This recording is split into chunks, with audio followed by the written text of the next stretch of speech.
Okay, good afternoon, everybody. We'd like to call this meeting to order at 5:03 p.m. If we can please start with roll call.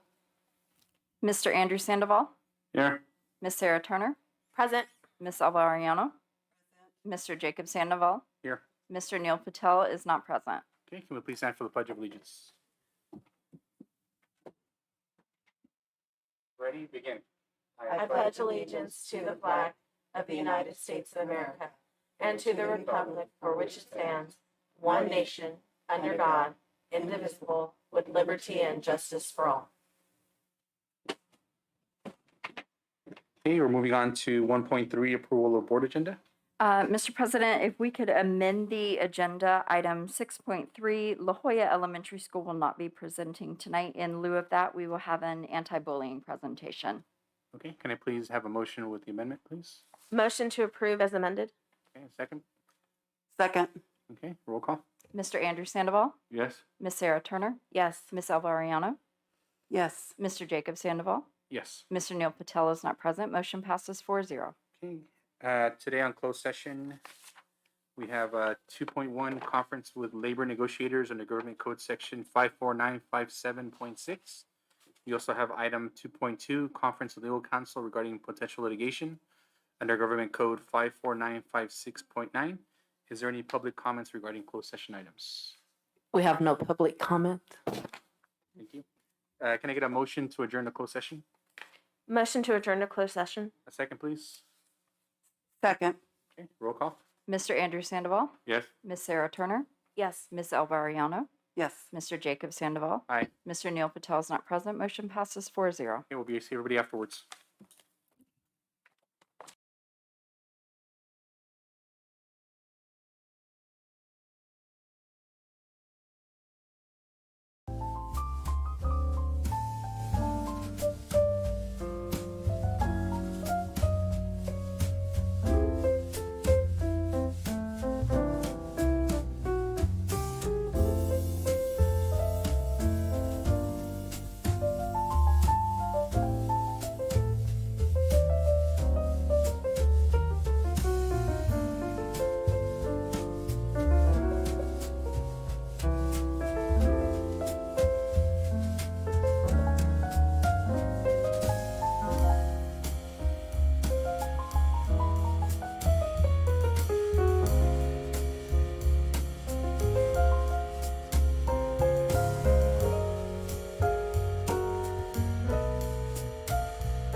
Okay, welcome back, everybody. We're going to reconvene back into open session at 6:01.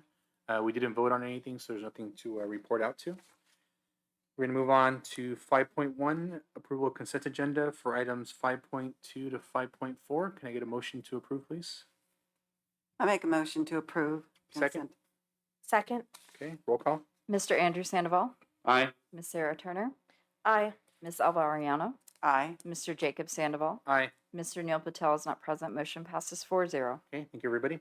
Moving on to 6.0, reports, information, and correspondence. We'll start off with 6.1. Is anybody here from SRTA or any comments that were submitted? I have no comment from SRTA or CSCA. Or AC? Okay, thank you. Okay, move on to 6.3, anti-bully presentation.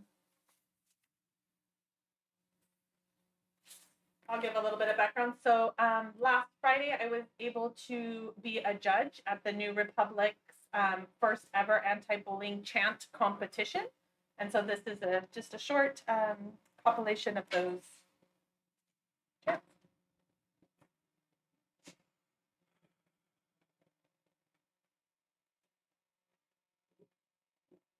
Is this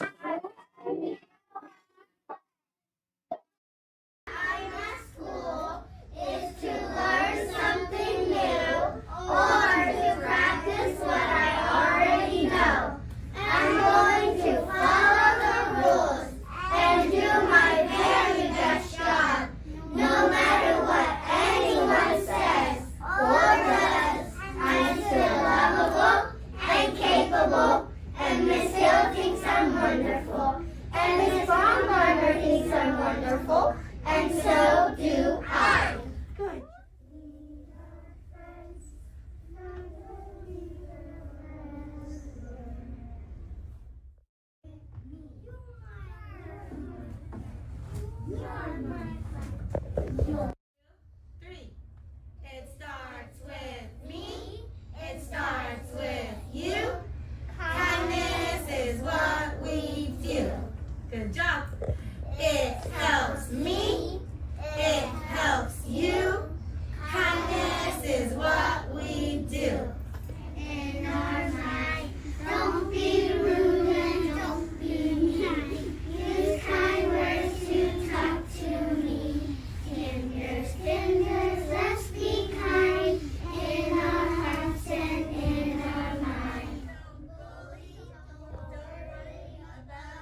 Good morning, Chance.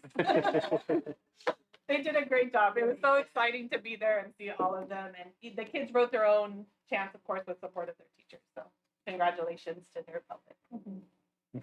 No, thank you for sharing. I think it's super important, especially in times you're going today, and it's good to have the buy-in from the kids as well, because I think that's when it has the most impact. So you can see a lot of the kids kind of buying in, and it's good for us as board members to kind of remind ourselves why we're here, for the kids. Thank you. Any questions or comments from the board? No. Okay. Well, thank you very much. Okay. We have somebody here from SRTA. Did you want to go up? I know we scooped by you guys, but you can go up. Yeah, no, it's okay. Check this not with us. Okay. Good evening, ladies and gentlemen of the board and district officers. So we just wanted to say tonight we're happy that we could come to an agreement with the district to extend COVID leave, which is something you'll be voting on tonight. And we wanted to invite the school board. The La Jolla is having our annual walkathon this Friday at La Jolla. So if you want to stop on by, the kids will be doing a little walk in the parking lot for all the parents to see before continuing walking around. It's a whole mile the kids walk, and it's a lot of fun. They'll be in their costumes. It'll be great. Thank you. What time will that be at? It starts about I believe it's 8:30. No, hold on. Let me double check. Sorry. It's okay.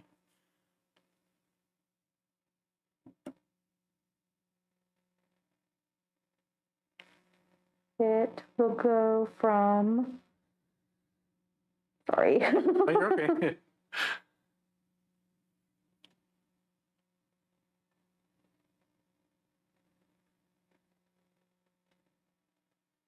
It does not say. Can I come Sure. back to let you know Yeah, no, after? it's okay. Sorry, Yeah, sorry. it's okay. No worries. You know what? I can email them tomorrow. I'll pick it up and let Yeah, them know. but we appreciate it. Thank you. Yeah.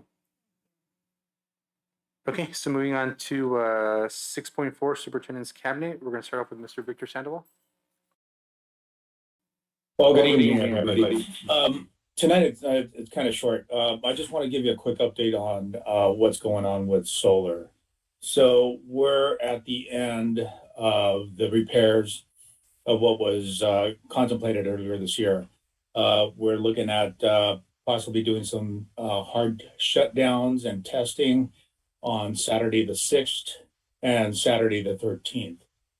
In addition to that, I just wanted to let you know that I've been working with Generate Capital in regards to the true up, and my thoughts and basically what the numbers are looking at is a credit of 120 to 140,000, and that's pretty much it for me. Thank you. Any questions or comments from the board? I just wanted to get an update on the cameras. Did that purchase go through? What's the status of that? Basically on the cameras, we haven't purchased them yet, solely because we're waiting for we're going through Costco. Costco carries a wide range of Lorex, and unfortunately right now they don't have enough to have that purchase for all of the sites. We could do 2 purchases for 2 of the sites, but right now they're low on, unfortunately on camera in hand, or basically in stock. Thank you. Okay. Thank you, Victor. I wanted to say thank you for continuing to pursue the solar, and I also wanted to say thank you. Mr. Sandoval came out in the rain on Sunday to deal with some problems at Santa Rita, so I appreciated that, him rushing to be there.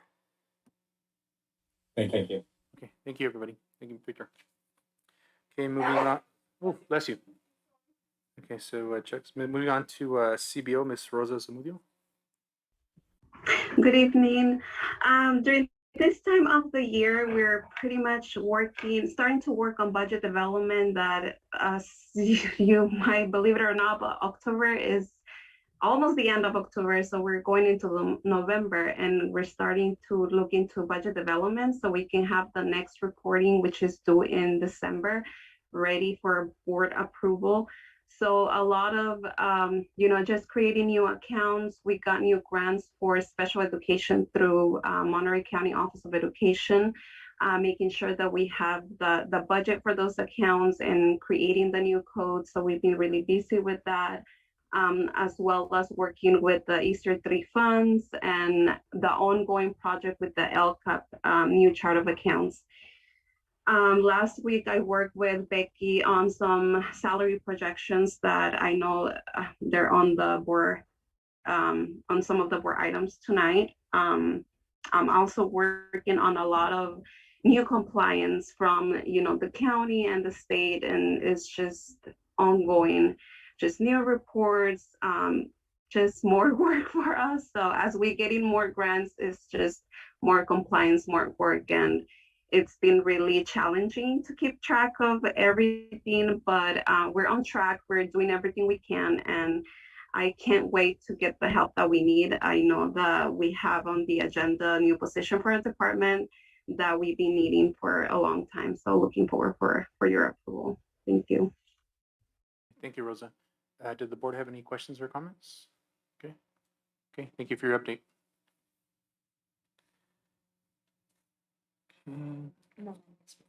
Okay.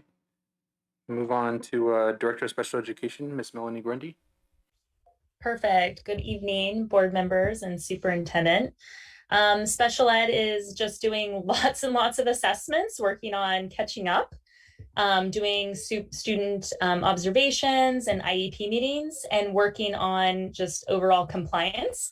As of right now, we are at 93.4%, obviously shooting for 100%, but we're doing pretty well and just continuing to work with teams and principals and doing what I like to call compliance health checks and really game planning some of the IEPs that are overdue or that we're prioritizing getting done sooner than later. And then just really focusing on high quality services and supports to serve all of our students, making sure that their weekly and monthly minutes are being met. Really excited. We have a couple of applicants for our translator interpreter position and just looking forward to interviews next week and excited to get that support with translation and interpretation of our IEPs. So that's it for me. Any questions? Thank you. Just a comment. Just thank you for staying up on working with staff on the IEPs. I know those are super important for our families, especially they work hard to get those. So anything that can support Absolutely. our staff to make sure it's okay. Any questions or comments from the board? No? Okay. Thank you for your update. Okay, moving on to Director of Parent and Family Engagement, Miss Dr. Summer Prather-Smith. Good evening, everybody. Just a quick update. We have 2 big distributions coming up district-wide. We have our diaper distribution happening tomorrow at 3 o'clock. I'm so thankful that our first community liaison is on board. She has gotten more done in the last week. She's taken my backlog and finished it already. So she's amazing. So she'll be supported along with the migrant education team is going to come out and support as well with that diaper distribution at 3. And then on Saturday, we will be distributing 400 food bags from the Food Bank of Monterey County. That distribution will begin at noon. We're planning noon to 2. If it goes anything like our last one, we won't take nearly that long. We distributed 350 boxes in 17 minutes, I think it was. So pretty amazing. So we're planning till 2 o'clock. Any diapers that aren't distributed on Thursday will be part of that distribution on Saturday as well. And again, our family resource team, along with the migrant education team, thank you to them, will be out supporting us. Do you have enough volunteers for those 2 events? I think we're good. I mean, you're always welcome to join us, but I think we're good. Thanks to the migrant team. We're going to target our migrant families who are getting ready to kind of hit that winter season. So they're going to do some outreach and recruitment and be there to support us as well. Okay, great. Thank you for the update. Any questions or comments from the board? No? Okay, moving on to Director of Curriculum and Instruction, Ms. Donna Coney. Good evening, and She's over here. I know, it threw me off. first time at the table, so thank you for having me. We had our recent LCAP meeting last week, had a great turnout, and on Tuesday next week, we will have our DLAC meeting, and we will be sending those links out to everybody on Friday. Mr. Alberto Ramirez will co-host with me as we'll take the roadshow from last year and really engage those parents. So very excited about that. We have two presentations tonight, so that I can update you on later. And I want to just thank all the sites. I've been going out to the sites and supporting some time at various sites, and I just really want to thank them for welcoming all of us actually when we go out. Amazing staff everywhere. It's just really great to see all the different sites and really be supported as we go in and help as we're needed. Thank you. How was the turnout on the LCAT meeting as far as? We had 35 or so, and it came out pretty good. Lots of engaging questions, and we'll do some of the same questions, but more geared towards the DLAC parents. So we'll add some of the other components of the DLAC needs. It's very exciting. Okay. And this was also done through Zoom? Yes, the DLAC will have the chair people here in the boardroom. Okay. And then the presentation will also be Zoomed. Now that all committee meetings need to be in person, now we can do both. Okay, thank you. Appreciate it. Any other questions or comments from the board? No? Okay, thank you for your update. Thank you. Moving on to Assistant Superintendent of Human Resource, Ms. Becky Moore. There it goes. Good evening. Just an update on our COVID on-site testing. We've been able to successfully launch that. It went very well last week, and we actually extended a couple of our testing days by an hour to 2 hours because there was some need with both employees and with students. So that's been going really well, and I want to express thanks to Nurse Semmelman, our LVN Rex, our CNAs, Sulema and Yesenia, and also to our HR specialist, COVID-19 Celeste, who have been on the front lines of that. I was able to assist at a couple of those, but haven't been able to be there every time. We've also just been working on filling vacancies to the best of our ability, whether that be getting our substitutes assigned and actually hiring. So working closely with Ashley and Charlotte in my HR office, and then the principals and directors to be able to schedule interviews and try and onboard employees as quickly and efficiently as possible. Thank you. Okay, thank you. I know Mr. Patel wanted me just to share as far as just trying to figure out a way to obviously fit those subs.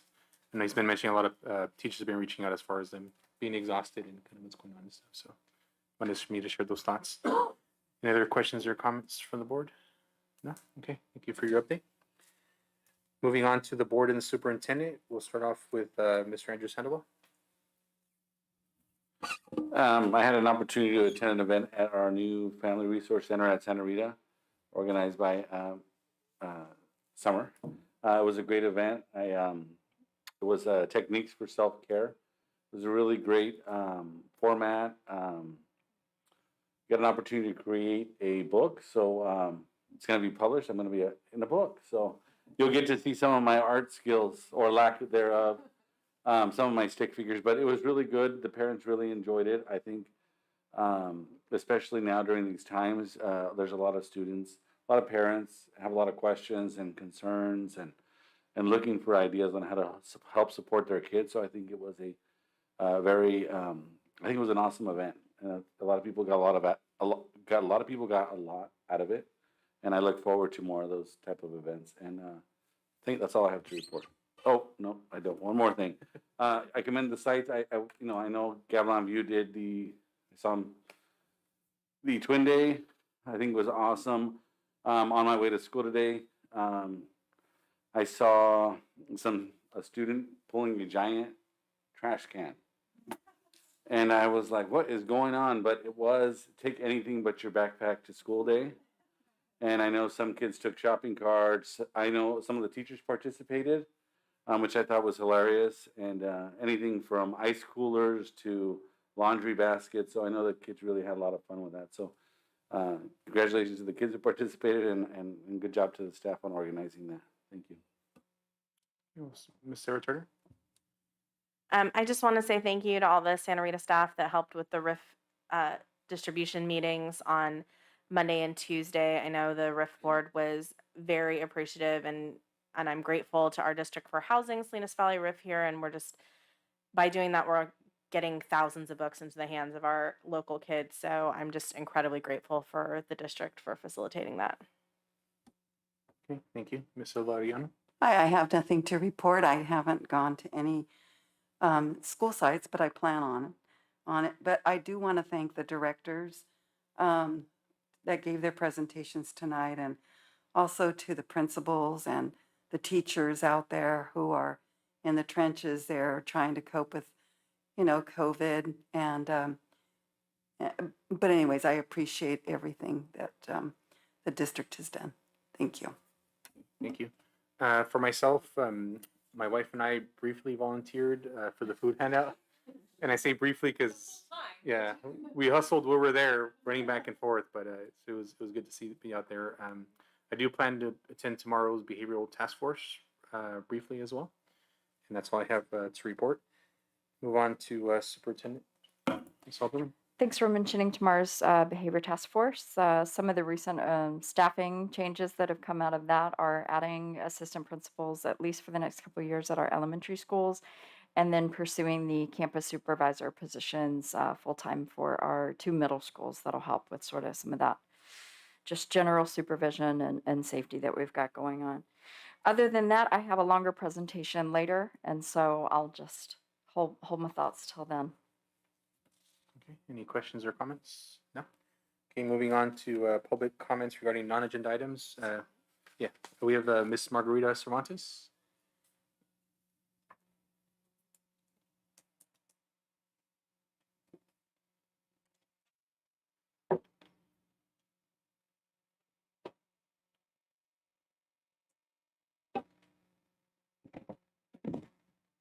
Good afternoon.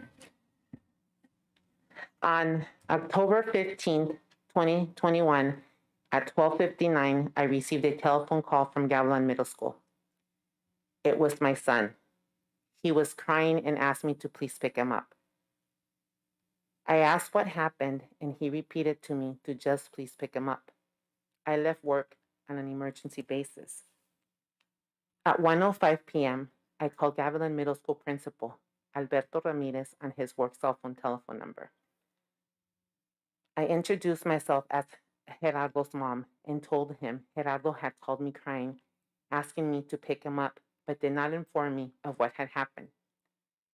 Mr. Ramirez's response, verbatim, was, "Oh, he didn't tell you?" I said no and asked again, "What happened?" Mr. Ramirez then told me he got his butt kicked. As a parent, my son's 6 feet tall and 200 pounds. You can't imagine what went through my head. He got jumped, he got hurt. What happened? Those were his exact words. I told Mr. Ramirez I am leaving work and heading to school now. Then I sent Mr. Ramirez a text letting him know I was driving from Monterey and would be there in approximately 30 minutes and asked them to please make time to meet with me. When I arrived at school, I asked to first speak to my son alone. My son was still crying and told me he was walking when a fellow student ran into him. The student called my son a fag. They exchanged words. My son stated the student wanted to fight and kept egging my son to fight. My son told me that he did not want to my son told that student he did not want to stoop to his level and walked away. That is when the student physically assaulted my son from behind. The student tripped my son and then started to hit him. My son said it took him a minute to even realize he was in a fight. I have provided the name of the fellow student that witnessed that student calling my son a fag and attacking him from behind to Miss Prather Smith. Also, I filed a police report and provided that name to them. When I spoke to Mr. Ramirez, I explained this and asked what he was doing to keep my son safe. Mr. Ramirez could not respond. He asked me to let him think of a response. Then Mr. Ramirez asked me what I would like to do.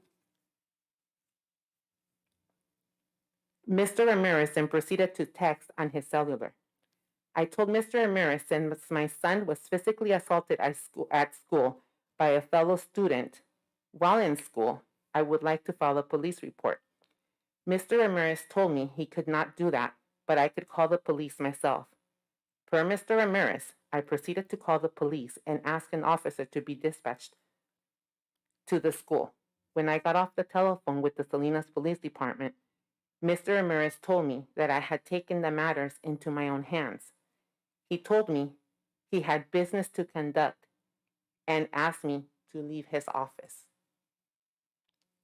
All the time I was in Mr. Ramirez's office, he continued texting on his cell phone. I said, wow. And then Mr. Ramirez repeated, he was busy and he asked me again to leave his office. I want you to put yourself in my place as a parent. When Mr. Ramirez kicked me out of his office, I went to the district office to file a complaint with Ms. Prather-Smith. I will file a formal complaint in the near future and attach exhibits for you to reference. On September 17th, 2021, I was able to meet with Ms. Coronel, the school counselor. As I was telling Ms. Coronel about my concerns for my son, Vice Principal Ms. Antuna came in and introduced herself. I informed both Ms. Antuna and Ms. Coronel my son had suicidal thoughts, and I thought he may be gay, but had not come out. I informed both of them that I had tried to schedule an appointment with Monterey County Behavioral Health, but was told he was not a candidate because he did not specify a plan. At that time, I asked Ms. Coronel to please, he's already in counseling, to please address that with him because I didn't want him to hurt himself. After my son was physically assaulted on 10/15/21, I found out my son hangs out with a group of students that identify themselves as other than heterosexual. My son was called a fag before he was physically attacked. I am not present on campus, but the administrators are, and see who my son is around. In addition, I inform an administrator of my son's mental health and sexual orientation concerns a month before this incident. I have previously expressed my concern in writing to both Principal Ramirez and Vice Principal Ms. Antuna regarding my son's safety at school. I have had to involve Ms. Prather-Smith due to both school administrators being non-responsive. And I will include that in my formal complaint as exhibits where you see the emails I left on 3 different days, 3 consecutive days, a telephone message from Mr. Ramirez on a Monday, on a Tuesday, on a Wednesday. On Thursday, I send them a friendly email. I know you're busy, but I left you several messages. I have a concern that I need to speak to you about. Can you please call me when you get a chance? He never called. Again, I will include those. I am here today to make you aware of the administrators at Gavilan View and the refusal to communicate with the parent regarding a safety concern. I can only imagine how the administrators behave with parents that don't know their students' rights and don't know the language. Administrators need to be held at higher standards. This behavior needs to be addressed. In addition, I have requested from Mr. Ramirez information regarding the school site council and from Ms. Prather-Smith. I will be attending to make sure a safety plan is in place. Thank you. Thank you, Ms. Cervantes, for sharing your concerns, and we'll have staff reach out to you. Next, we have Eric. I'm going to butcher your Ichiveria. Sorry about that.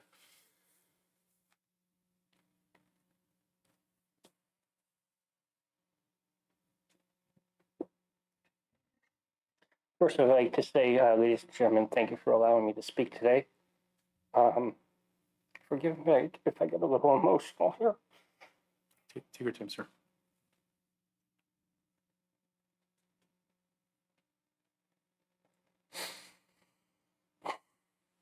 I would like to 100% reiterate everything that Margarita has said.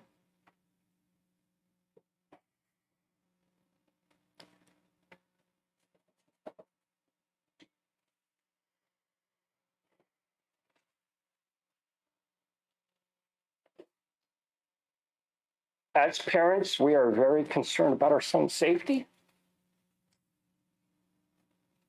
And we are even more concerned about the lack of concern from the administrators at his school for our son's safety. Thank you. Okay, thank you, Mr. Eric, for sharing your concerns. Okay, is there any other public comment at this time regarding non-agenda items? Okay, thank you. Is there any public comments regarding agenda items? Okay, thank you very much. Okay. We're going to move on to business 8.1, public hearing regarding potential composition of trustee areas prior to drawing maps. So I'm going to open the hearing at 6:35 p.m.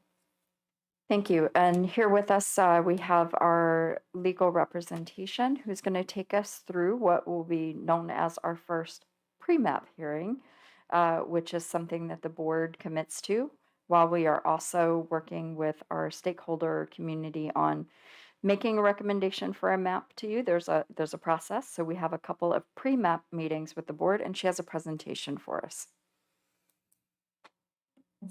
Hi, can you hear me? Yes. Hi, I'm Julie Rossiter. I'm an attorney with Lozano Smith. Thank you so much for having me here tonight. I know at your last meeting on October 13th, the board adopted a resolution indicating its intent to transition from at-large elections to by trustee area elections. And I'm here tonight to provide you with an overview of the California Voting Rights Act and the process that you have initiated. So I have a PowerPoint. I think I can share my screen. I'm going to try. Let's see if we can pull it up.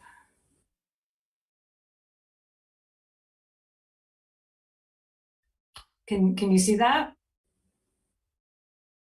Yeah. Okay. So I'm just going to scroll. So first, I'm going to give you an overview, like I said, of the California Voting Rights Act, and just sort of explain what that is and what the process is.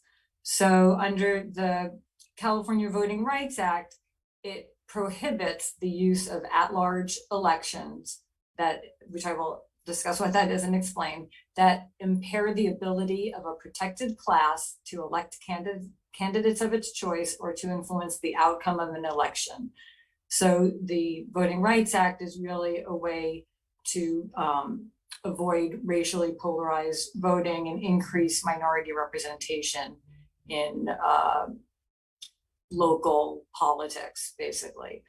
A key point for the California Voting Rights Act is that proof of intent to discriminate is not required. So it's a lower threshold that a plaintiff needs to meet in order to succeed in these lawsuits. And that's why, as I'll discuss later in the presentation, there have really not been any successful defenses to date when litigation has been brought against entities that have not transitioned to these by trustee area elections. So under an at-large election system, which is what the district currently has, board members can reside anywhere in the district, and registered voters throughout the district vote for those board members. So that you can see that graphic sort of represents that. And this is quite different than by trustee area elections, where the district is basically divided into areas, in this case 5, 7 if you're in a district with 7 trustees. So the district gets divided into trustee areas of basically equal population in each of those 5 areas, and then a trustee is only elected by the individuals within that trustee area. You're still representing all the students and all the the residents of your school district, but for voting purposes, you're only being voted on by those individuals in your particular trustee area. and please feel free to ask me questions during this or after, but please feel free to ask questions if you have any. So as I mentioned before, public agencies have to date not successfully defended a challenge when a plaintiff has filed a lawsuit challenging their at-large election system. So there have been a number of lawsuits, and I'm going to scroll through here so you can get a sense of the cost that's involved when these public entities are faced with that litigation. And that's the main reason is because the statute allows the plaintiff to get attorney's fees. So the public agencies, when they're unsuccessful, have to pay not only their own counsel for defending the litigation, but also have to pay attorney's fees to the other side as well. And you can see from this list that whether it ends up being settled or whether it ends up being a court-ordered judgment, that the amounts of the amount of money that public agencies have had to spend has been substantial in this area. Yeah. Just can you just briefly describe the basis for Santa Monica fighting the CVRA? You know, it's a complicated analysis of Santa Monica is an interesting case because it's really the only one that I know of where it wasn't necessarily obvious that they could create majority minority districts within there, but the problem is that it's the standard, like I said, for a plaintiff, since they don't have to prove that intent, they're looking at things like, is there a history of minority representation in that district or with that city, right? They're looking at whether minority groups have not been represented and have been precluded from that opportunity, and that's why that case is still pending, though. Or at least the final judgment is still pending the settlement amount. So that makes sense. Sorry. So when you so what can happen in this litigation is somebody files a demand letter. That's what this slide talks about. If a demand is made, then a governing board is sort of put under a tight timeline to try to transition to by trustee area, transition from an at-large system to by trustee areas in order to cap the damages. So if a demand is made and a public agency is then able within a 90-day window, basically, the plaintiff in that case is limited to $30,000 essentially in damages. Okay, if the district didn't comply, did not complete it within the right time, or just decided that they weren't going to do that transition and going to fight it, then it would just, then you don't know what your damages would be because it would go through the litigation process. But in other words, the demand letter, if it's made, districts then have 90 days to go through the process that you are currently going through. And if they complete that process within the 90 days, then they'll have damages capped at $30,000. Districts who proceed before a demand is made, which you have done by adopting your intent resolution at your October 13th meeting, have a process in place.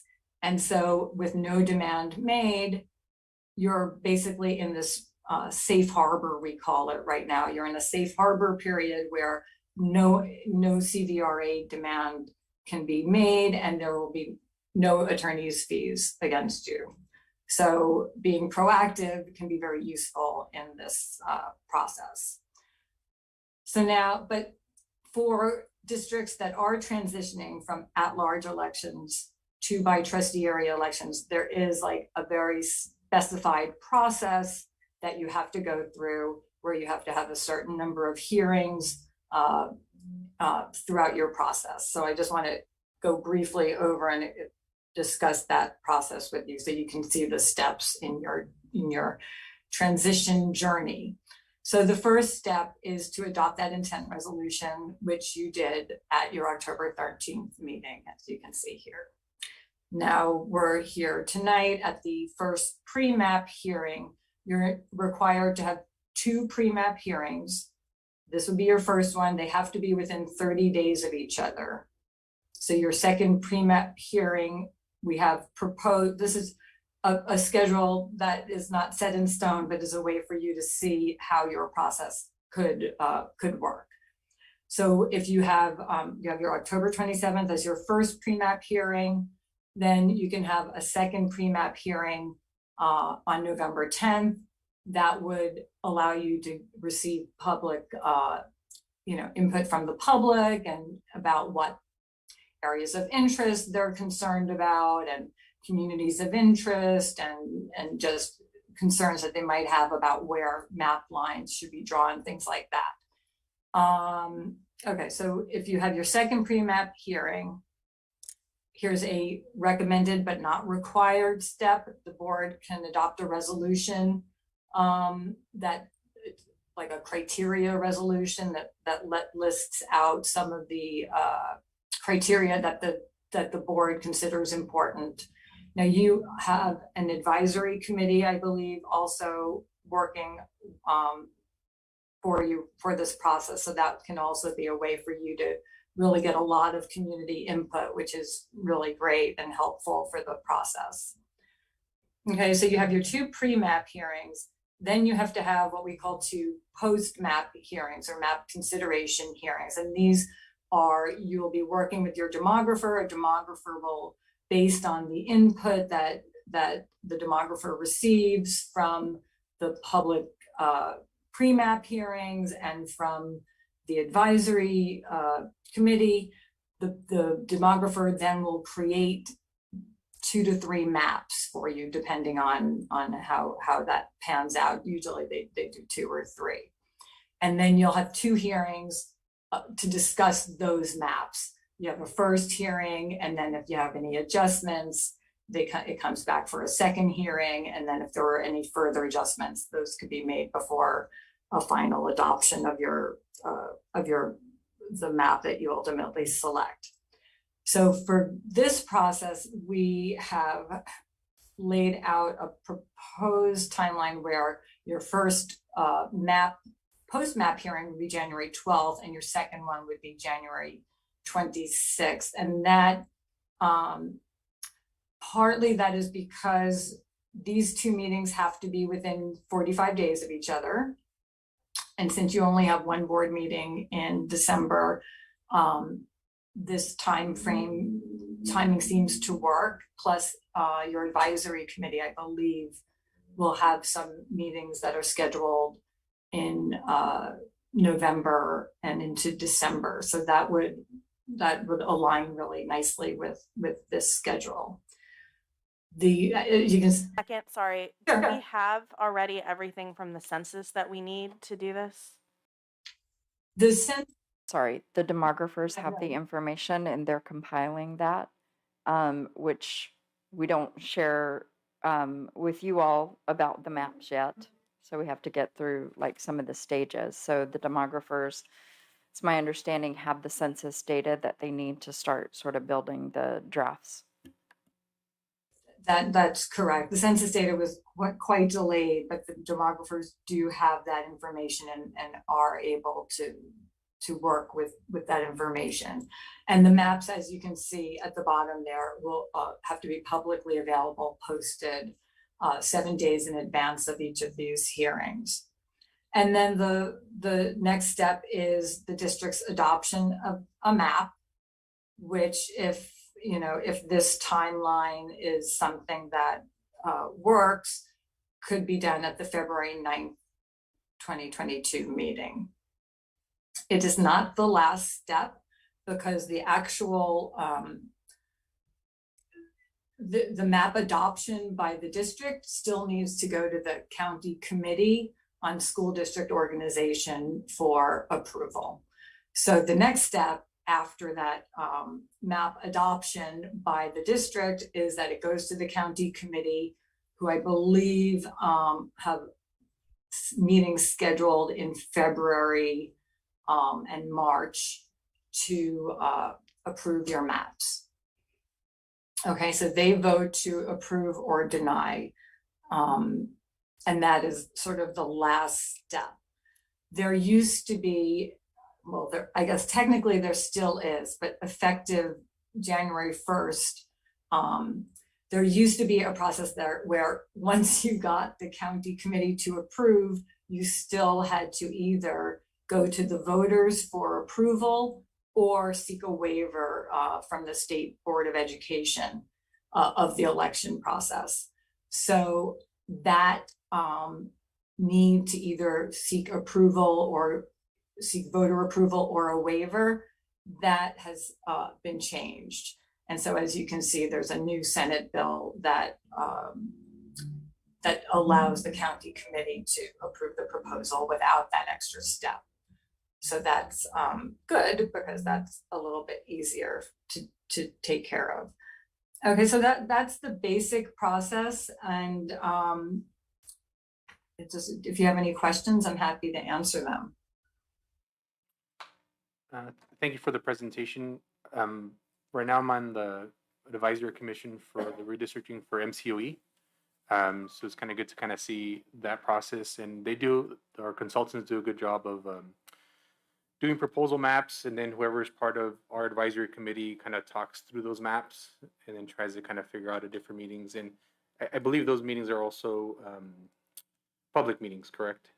Yeah. Yes. So then potentially community input can submit their comments or reach out to them, and they kind of see the maps that are being proposed to the advisory committee, getting inputs, and then from there they kind of adjust it. And obviously a lot of times things are limited by the population, who lives where, boundary lines, so it does get a little bit complex. But I am proud of our district for taking that step forward to doing this process, regardless of what comes out of it. So thank you. Does the board have any questions or comments? No, so there's no questions or comments. Thank you for your presentation. Yeah, has any comments came in from the public? No, okay. So at this time at 6:52 p.m., I'm going to close the public hearing. Thank you for your time. Thank you as well.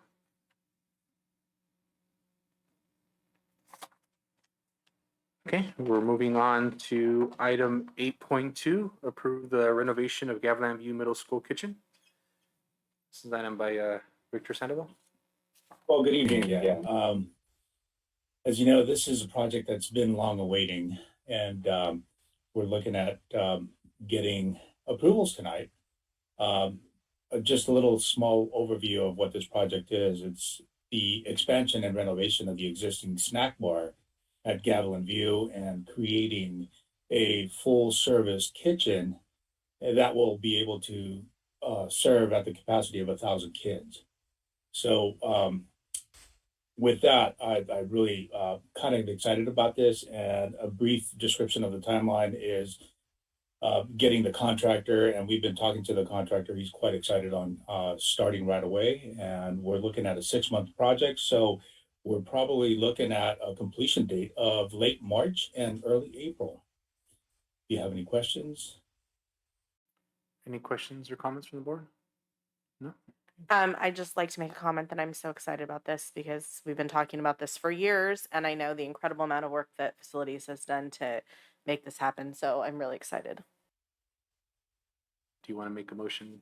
I so want to make a motion. Motion to approve 8.2. Can I get a second, please? I second. Okay, roll call. Mr. Andrew Sandoval. Aye. Ms. Sarah Turner. Aye. Ms. Elva Arellano. Aye. Mr. Jacob Sandoval. Aye. Mr. Neil Patel is not present. Motion passes 4-0. Okay, thank you, everybody. Moving on to human resources. Item 9.1, approve MOU between CSA Chapter 503 and the Santa Rita District for the new job description accountant.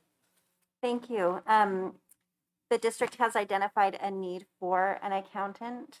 And so we worked together with CSEA to propose and agree upon a job description and the salary range. And so that is attached here for your view. Any questions or comments from the board? Nope. Can I get a motion to approve? I'm going to first make a comment and say I am aware that the past year and a half has been incredible for the business office in terms of the workload, and I'm grateful that we're making a decision to add personnel because it's really needed. So, motion to approve. Second. Okay, roll call. Mr. Andrew Sandoval, Aye. Miss Sarah Turner, Aye. Miss Elva Ariano, Aye. Mr. Jacob Sandoval. Aye. Mr. Neil Patel is not present. Motion passes 4-0. Okay, now 9.2 is approve one full-time employee for accountant position.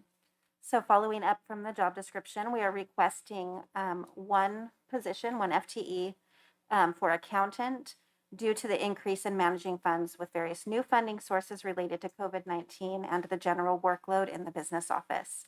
The position will be a classified full-time position in the business department. Okay, thank you. Any questions or comments before we motion to approve? Motion to approve. Second, please. Second. Okay, roll call.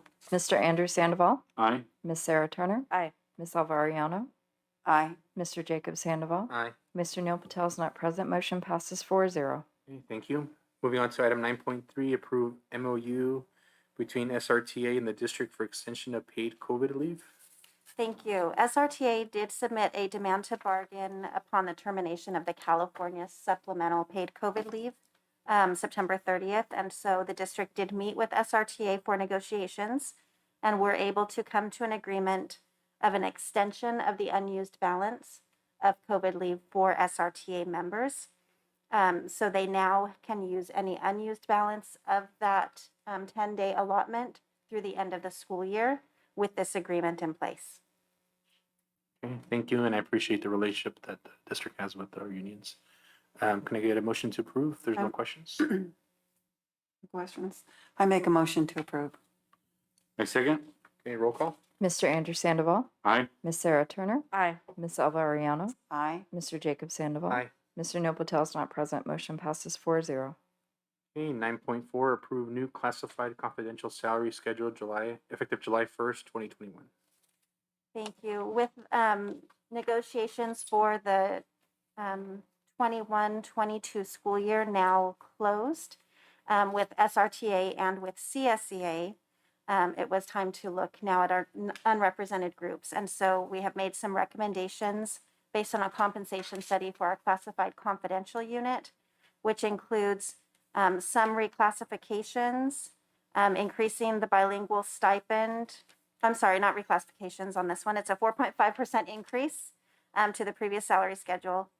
An increase to the bilingual stipend to 5%, which will match what is offered to CSEA. And I've attached the current as well as the proposed salary schedules for review. Okay, thank you for working on this, and I imagine that the classified confidential was also an agreement. Yes. Is there any questions or comments from the board? Just thank you for the continued work to try and make sure that our salaries are competitive and that we're giving people a reason to stay and to come here. So motion to approve. Okay, second, please. Second. Okay, roll call. Mr. Andrew Sandoval, Aye. Miss Sarah Turner, Aye. Miss Elva Ariano, Aye. Mr. Jacob Sandoval. Aye. Mr. Neil Patel is not present. Motion passes 4-0. Okay, thank you. Moving on to 9.5, approve new classified management salary schedule effective July 1st, 2021. Thank you. This is the schedule where we did propose some reclassifications for some ranges as outlined here, and also an increase to some ranges of the 1% that was applied to CSEA if we found that they were already within a competitive range. And so it includes the 1% increase to ranges 1 through 4, reclassification of cafeteria supervisor, reclassification of fiscal supervisor, and reclassification of ranges 5 and 6, which are directors of MOTF, food services, and CBO. We're also recommending removing positions from the salary schedule that are vacant and have not been filled for some time, and that we don't expect to be needed in the future. And so those positions are the attendance supervisor and technology supervisor. Finally, for transparency and documentation, we wanted to include the cell phone stipend on the salary schedule to reflect current practice, and that is $40 per month if the employees don't have a district provided cell phone. Okay, thank you for working on this and also for looking into it because we do want to remain competitive. Oftentimes these salaries are more made for the position as opposed to the individual. Any questions or comments? Okay. Can I get a motion to approve? I move to approve. Okay, can I get a second? Second. Okay, roll call. Mr. Andrew Sandoval, Aye. Ms. Sarah Turner, Aye. Ms. Elva Ariano, Aye. Mr. Jacob Sandoval. Aye. Mr. Neil Patel is not present. Motion passes 4-0. Moving on to 9.6, approve new certificated management salary schedule effective July 1st, 2021. In our compensation study for certificated management, it did seem that most of our positions were already within a competitive range. And so the recommendation is for the increase of 2% across the board, which is what SRTA received for this school year. We also recommended the removal of a position that has not been filled for some time and that we don't anticipate filling, and that is the Director of Educational Services. Similar to the classified management schedule, we recommend including the cell phone stipend on the salary schedule for transparency and documentation. So again, that's $40 per month unless using a district provided cell phone. Currently, AXA dues are paid for all certificated and classified management, but the school nurse has a need for an additional association, and that is the California School Nurses Association. So we recommend including that on the salary schedule. And both the current and recommended schedules are attached. Okay, thank you. Any questions or comments? Motion to approve, please. I make a motion to approve. Okay, second. Second.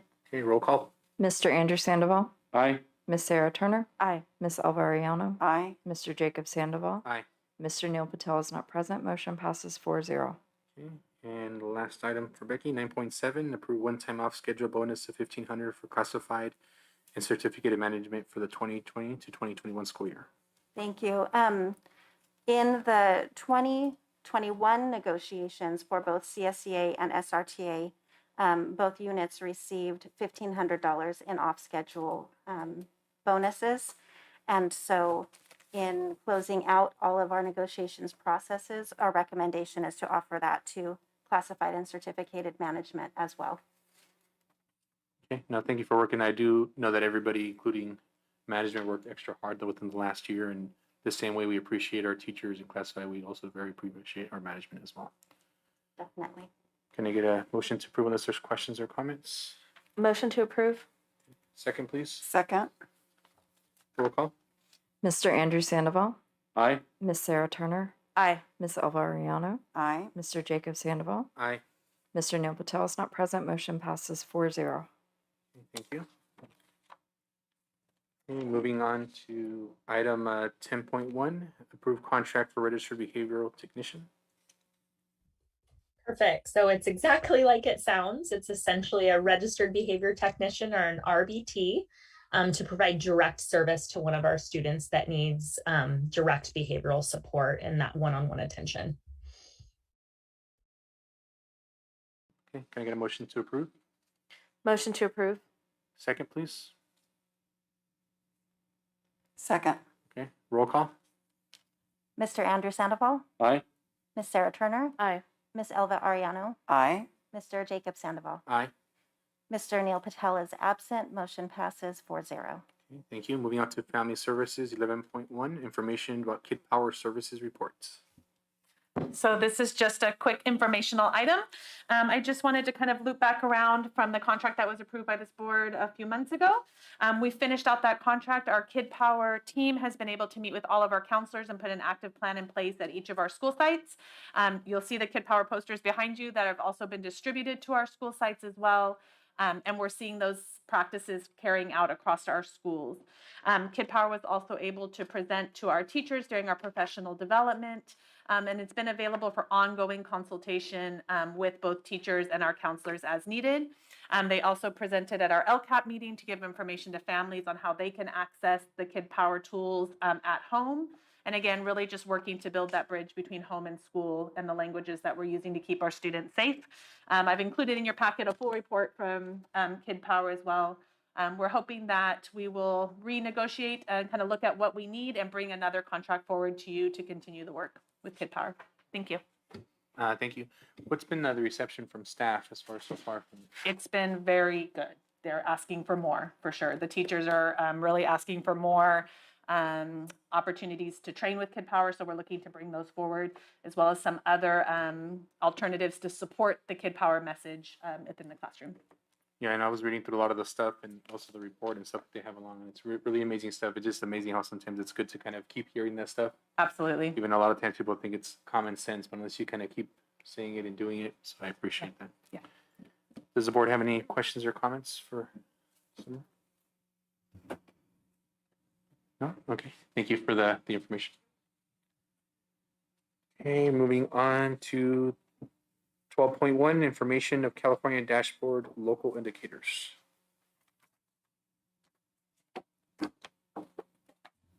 Thank you. I stand up here for this part.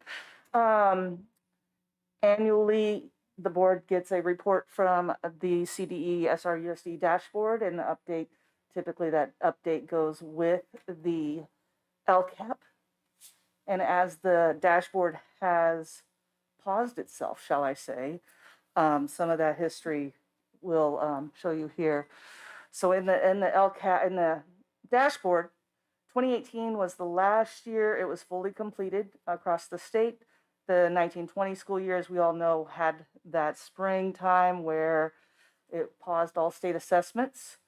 The 2021 school year last year, again, with the exception of the summative LPAC, all state assessments were paused. We just used our district benchmarks. This year, the CDE dashboard is establishing new baselines. Very exciting to see the growth goal that they're looking for. And the following year, 22-23, the dashboard will then report growth from those baselines and will not compare the data to the years prior to COVID. Moving forward, new baseline data in 21-22 will support the development of the annual LCAP and will be reported out to you, the board, with our LCAP presentation in the spring. And that will become another new routine and reestablished. Dashboard will take on a new look with new cut points. They have yet to decide what that looks like or what those cut point looks like. More to be decided from the CDE. And we're excited about the growth baseline data points. Those will be key. And as our district is moving forward, revamping and enriching our PLC process, our pacing with this is going to be perfect. What about the local indicators that we do here with our own assessments, with our own surveys, and what have we been doing? We still report local indicators. Those local indicators will be established by what priorities they're having us report on. This year, they've asked us to report on priority 1, making sure that appropriately assigned teachers access to curriculum, safe and clean, functional, our basic Williams reports too. Last year, we had no findings. Priority 2, self-reflection tool for implementation of state academic standards. Again, last year with remote learning, our teachers did an excellent job. All core areas were fully implemented, standards aligned curriculum delivered virtually, and collaboration time were offered for teachers to reflect on best practices and use the data-driven decisions, even in that remote setting. And we appreciate our teachers working hard through that last year process. For priority 3, parent-family engagement, last year we did not have our new Dr. Prather Smith as our director. We did the best we can with parent engagement on a weekly basis with our weekly communication logs and parent calls, diaper deliveries, food deliveries. But moving forward with then that particular priority, with the help of Dr. Prather Smith, we're very excited that we'll be establishing the Kid Power, this SEL, parent engagement that's already been taking place, and all of those coming forward as well. So that's very exciting. School climate ties right in. We recently did the community engagement survey, and in that survey, we had a lot of responses that complemented the growth of where we're going with our LCAP, with we're going on our ELL plan. Parents and community members and students and teachers are all saying the SEL is very important. School climate, concerns about school safety were 14%, I believe, that there is concern about school safety. That's too high for me. I wanted it 0. And our surveys results were very complimentary to this. So we're very excited that we have those baseline data points from our own surveys, and we've done so many surveys in the last year that really does represent across the board, and it has us with our own growth goals.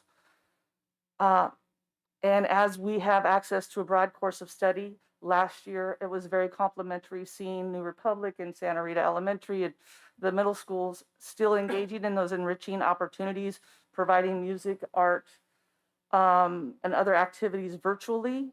And those courses of study are back in action at our sites in person now, as reported out today with the fun activities that are going on and the field trips that are continuing to go forward with, and the support from those engagement surveys show the same. So we want to thank you, and we can't wait for the success continuing. Well, thank you for your presentation, and also I keep forgetting to mention, but awesome logo. Whoever designed it, by the way. Yeah. Okay. Any questions or comments from the board? Who did design the logo? It's really nice. So a lot of the kudos to that go to Ms. Koenig in working with one of our vendors in shaping that and having all the components in it that we really want to highlight. So Donna Koenig really gets the credit on that. No. The company actually designed it and we approved it, but it's a sharp looking logo. Yeah. We have already ordered masks. They're in production, and we are finishing up the student and teacher staff lists so we can order shirts moving forwards. Okay. Yeah, thank you for the presentation. It's exciting to see the student and climate change that's going to change over the course now that we have the family engagement position in there in the new hirees and stuff. So it's exciting to see. And I was just going to make one comment on that, just to follow up. Based on that survey, we've already implemented a few practices. We've also begun working with Monterey County Behavioral Health to address those issues that came forward in that survey. They'll be on some of our campuses leading some groups for students who we know are experiencing some of the concerns that were brought forward in there. Thank you for all the hard work, and I'm also incredibly encouraged. The state is going to a growth model and starting with baseline data. And moving forward, it is absolutely the right move in terms of being most helpful to our students. Absolutely perfect timing. I think I have the next report. So that was an informational item, and I will. Okay, 12.2. Right. Yeah.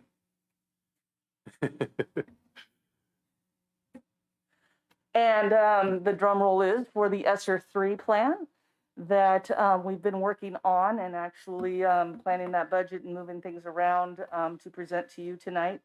We've had parent engagement from the LCAP parent engagement meetings, DLAP parent engagement meetings, the surveys that we've just recently sent out, and some that have happened over the last 6 to 8 months really did complement all the plans from LCAP to ELO to the ESSERs. So I'm really happy to see where we're going with this plan. That's my button. And this plan is actually $4.1 million. It's over the course of 2 years, same span as the ELO plan and Extended Learning Opportunity Grant. And from this, it's based on the academic needs, social emotional needs, mental health needs, helping with the paused learning and learning gaps that were worsened by the COVID-19 pandemic. It can also be used in other ways. Victor will be very happy. It'll help support his needs and keeping the safe in-person needs going forward with the masks, any HVAC needs.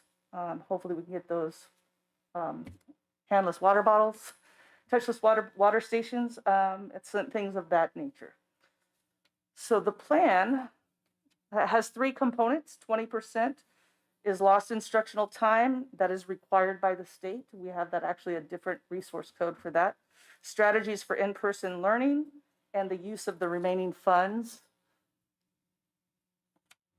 Under the 20% lost instructional time, and this plan can alter it. We can do some budget transfers if need be within these items. For example, summer school, after school program, tutoring, mental health, the SEL supports and curriculum for those, and any other interventions. And we're putting well over 900,000 in just the 20% aside. And that's the minimum we can do on that one. Let's see, we got, the next one is the in-person,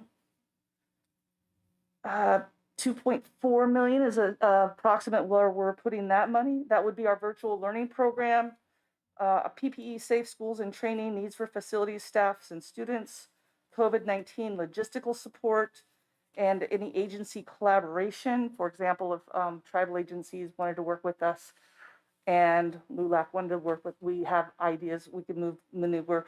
We left that low only because reaching out, we're just still there. So we're just gonna move and transfer money as we need to, if we need to. 1.2 million will be under the use of remaining funds. That will be to support these assistant principals we're putting at the elementary schools to help with our safe and social emotional learning and establishing those multi-tiered supports better and more grounded. Little bit of technology that's across all the plans as well. Students with disabilities, foster youth, homeless, English learners, and any other special population students. We are putting money aside for those students to support them with any of those instructional needs, SEL needs, mental health needs that they may need. And from there, we just want to thank you. I appreciate everybody's support, the business office's support, and the community support with all of their input, ideas, and all the teachers and staff that have also supported. So appreciate that. And with that, I ask you to approve our SR3 plan to take to the state. Okay, thank you for your presentation. Did the board have any questions or comments regarding the presentation? Just my appreciation that you guys are always putting the money where the kids are. I notice and I appreciate. Okay, thank you. Okay, with that, can I get a motion to approve, please? I move to approve. Okay, can I get a second, please? Second. A roll call? Mr. Andrew Sandoval, Aye. Miss Sarah Turner, Aye. Miss Alva Ariano, Mr. Jacob Sandoval. Aye. Mr. Neil Patel is not present. Motion passes 4-0. Okay, thank you very much.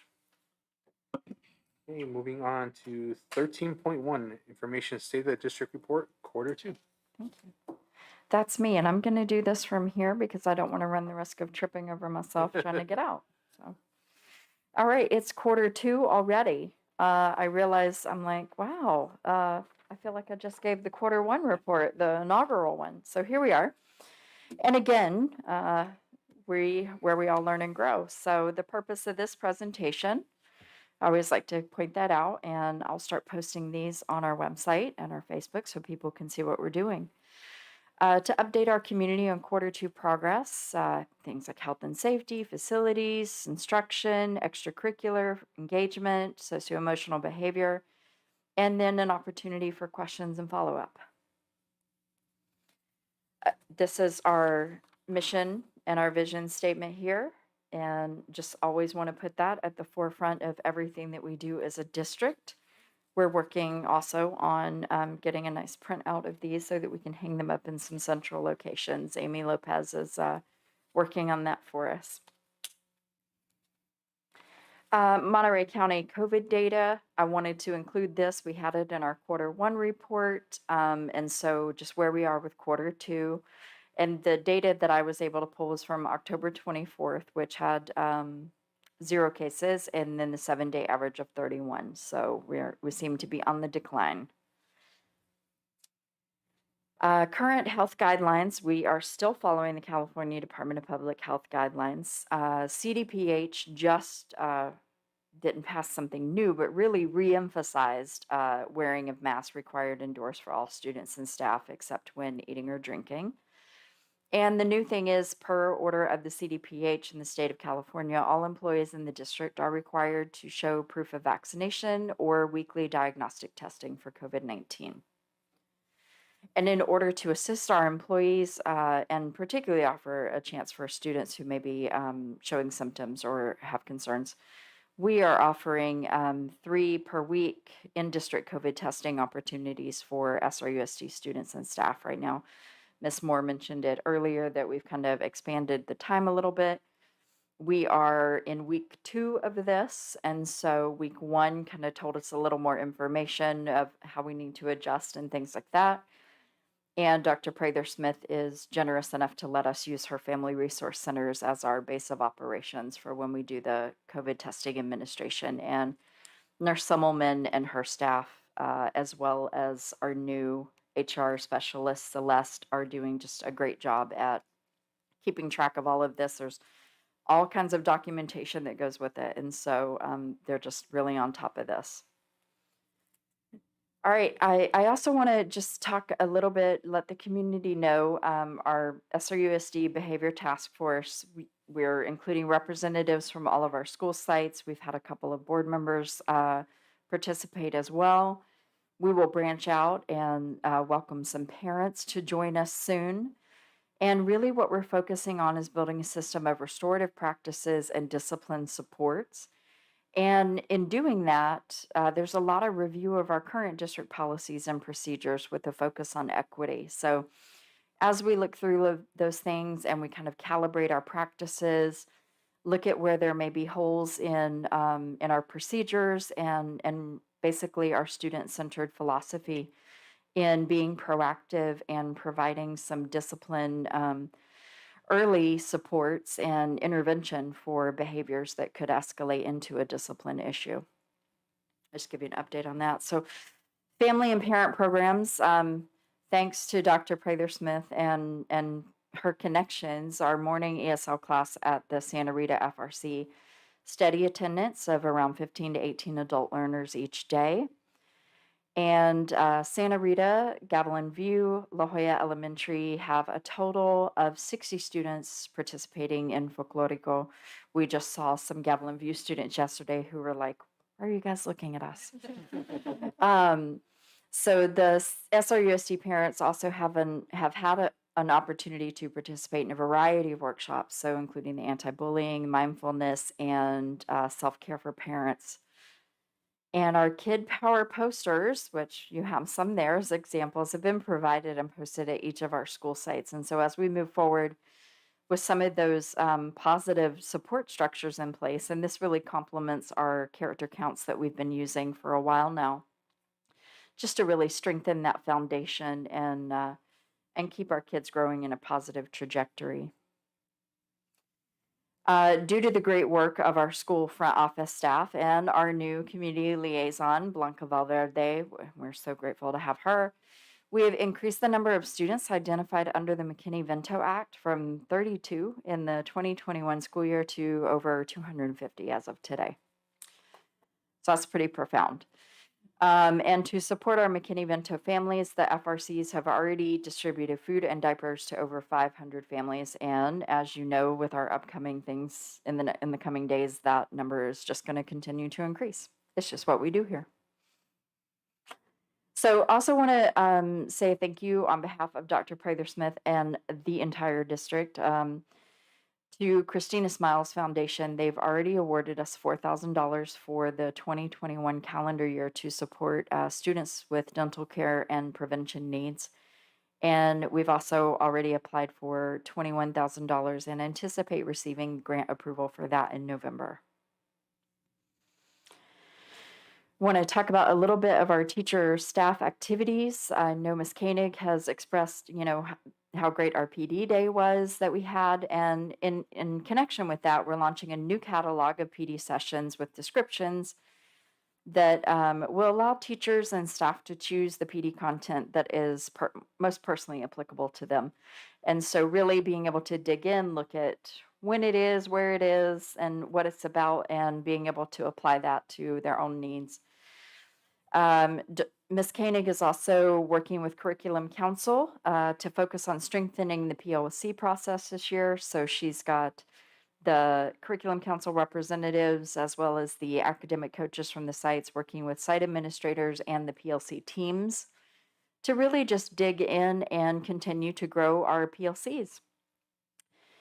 Wanted to let the board know that we recently, in the last couple of days, with a lot of thanks to Hussam Ibrahim and Yennefer Nunez for really putting this in front of everyone's face, received a $1.1 million connectivity grant, which allows reimbursement for those at-home student Chromebooks that we were able to send out for elementary, as well as hotspots. Some after-school programs and activities. I know Mr. Sandoval asked about sports in particular. So this is what we have going on. And so for middle school fall sports, and there'll be a round of spring sports as well. So we have fencing, soccer, volleyball, and cross country. And our sites are really working on beefing up our cross country teams. Apparently, historically, we've had some really award-winning cross-country teams, and particularly at Gavilan View, Mr. Ramirez and Mr. Magana are really focused on building that capacity back up for our students. And we have disc golf this year at Gavilan View. And elementary school sports that we have going on right now, we've got some flag football happening for Santa Rita and La Jolla, thanks to our dynamic PE teachers down there, Dustin Yakubian and Ferdinand Pereno.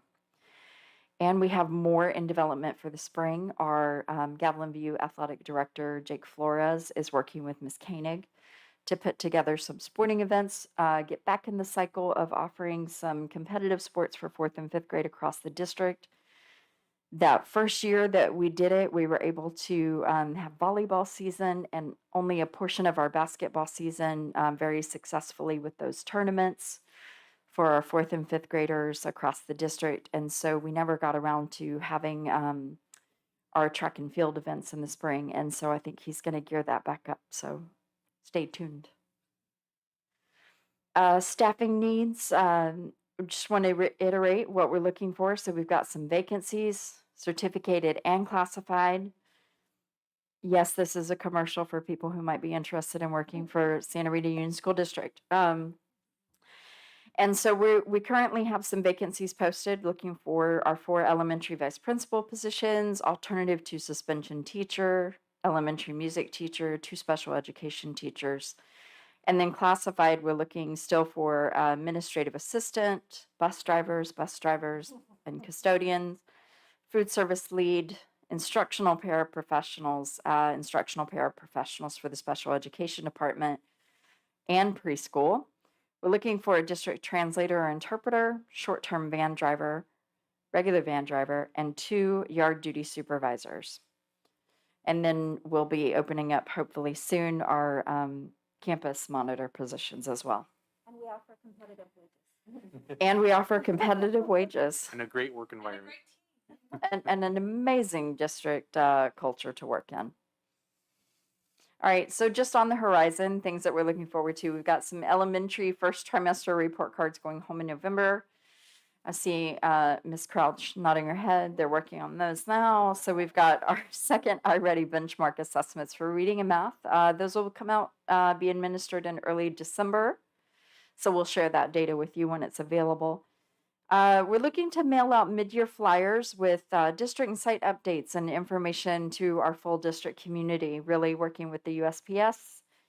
And I don't want to say, we're going to love bomb people's mailbox with information about our district. And working with the community and the demographers, of course, to move to by trustee areas before the next election cycle. And so as you just had a whole presentation on that and a series of dates, we will keep that momentum going. Looking ahead, we are planning a sesquicentennial celebration for mid-December. Dr. Prather-Smith and Ms. Koenig and I already talked about maybe forming a little committee to help do some planning with this, so it's not all us trying to figure out what we think we should do, get some other minds on it. I know Dr. Prather-Smith has already reached out to a local artist to maybe come in and do some sesquicentennial art with our students, something to memorialize the occasion. And our celebration will, of course, include our community partners. We may be able to do some of that resource fair activity, school sites, and lots of fun. So tentatively, we're looking at the Santa Rita Elementary school site as our location. So if you or someone you know would like to volunteer for that planning committee, let me know. All right, and then working on increasing our social media presence to communicate important information and to use that tool as a connection to our community. Let people know what's going on and give people a forum to engage with the district.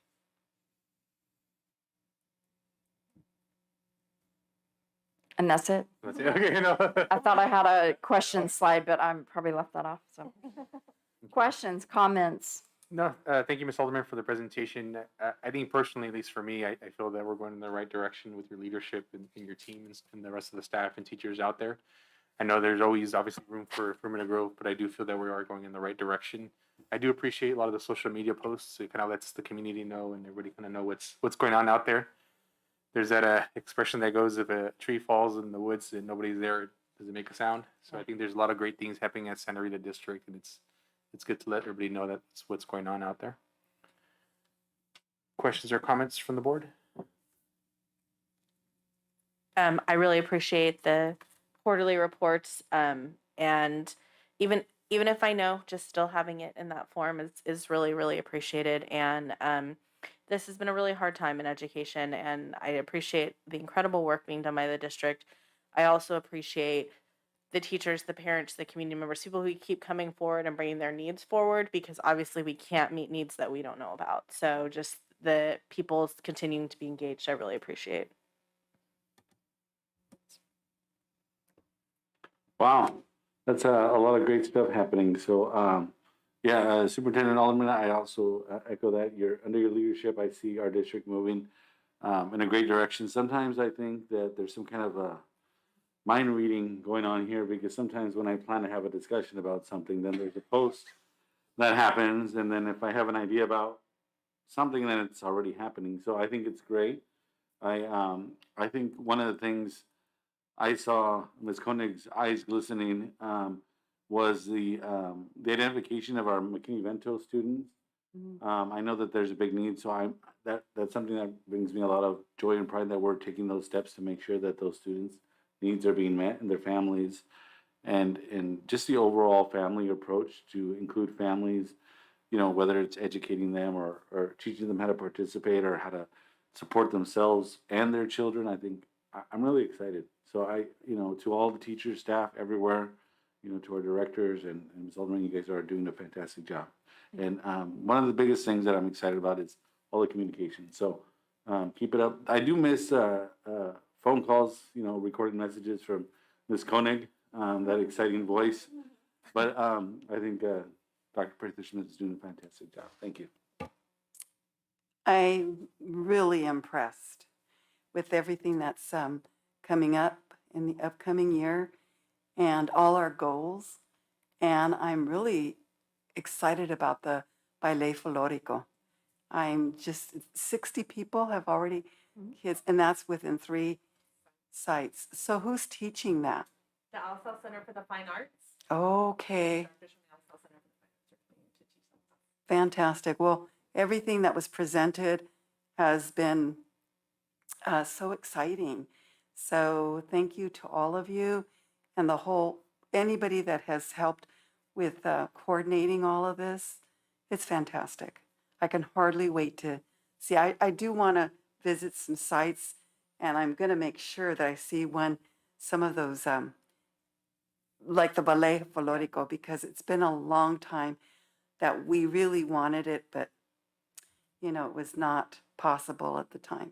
So thank you. Thank you very much. Okay, well, thank you very much for the, looking forward to the future ones. Okay, moving on to 14.1, our next regular board meeting will take place on November 10th, 2021. 14.2, is there any suggested future board items? If we could have an update at some point on what's going on with the preschool, not necessarily the next meeting, but just within the next couple months, I'd appreciate it. Okay, thank you. Is there any other items the board would like to? No. Okay, at this time, can I please have a motion to adjourn at 7:34? I move to adjourn. Can I get a second? Second. Okay, roll call, please. Mr. Andrew Sandoval, Aye. Miss Sarah Turner, Aye. Miss Alva Ariano, Aye. Mr. Jacob Sandoval. Aye. Mr. Neil Patel is not present. Motion passes 4-0. Okay, thank you, everybody.